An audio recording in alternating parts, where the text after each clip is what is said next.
Bonjour à toutes et à tous. Aujourd'hui, je voudrais vous proposer une petite leçon de grammaire et ensuite en tirer des conclusions sur le plan de la pensée. Alors, je vais prendre le tableau et je vais écrire au tableau.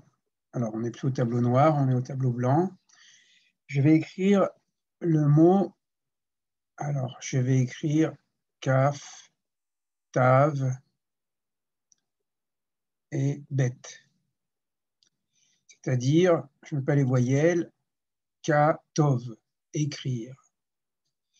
Si je veux dire j'écrirai, comment procède-t-on? J'écrirai.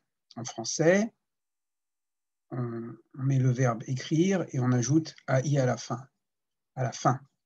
Alors qu'en hébreu, pour dire j'écrirai, je mets le aleph devant ertov. Pour dire j'ai écrit, je reprends en français, j'ai écrit, donc le passé, j'ai écrit. En hébreu, katav ti. J'ai écrit.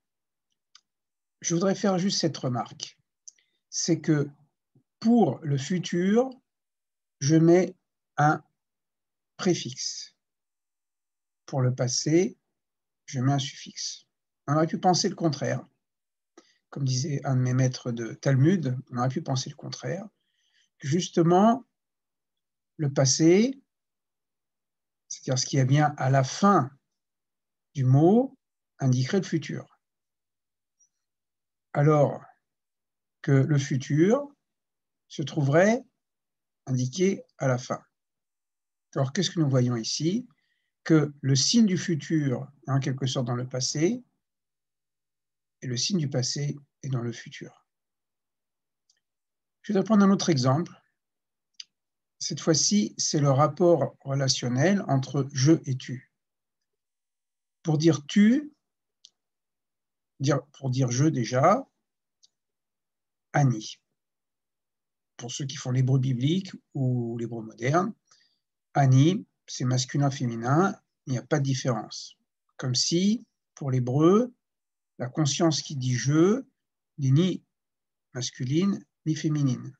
C'est un jeu de conscience qui serait peut-être de l'ordre du Adam originel, Zaharun Keva, masculin et féminin. Mais dès l'instant où je dis tu, donc la relation au prochain, à ce moment-là, je vais dire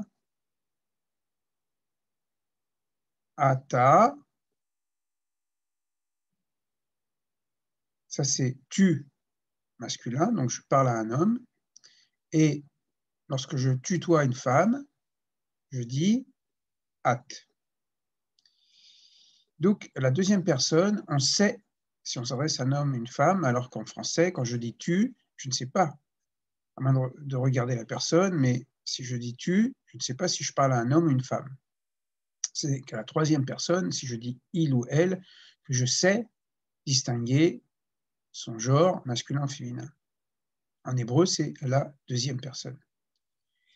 On aurait pu s'attendre encore à une autre écriture. Ata, c'est une forme féminine, parce que quand le mot se termine par he à la fin, kamatz he, ça veut dire le féminin.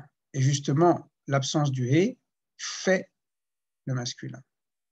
Ata, qui pourrait être un tu féminin, en fait, est tu masculin.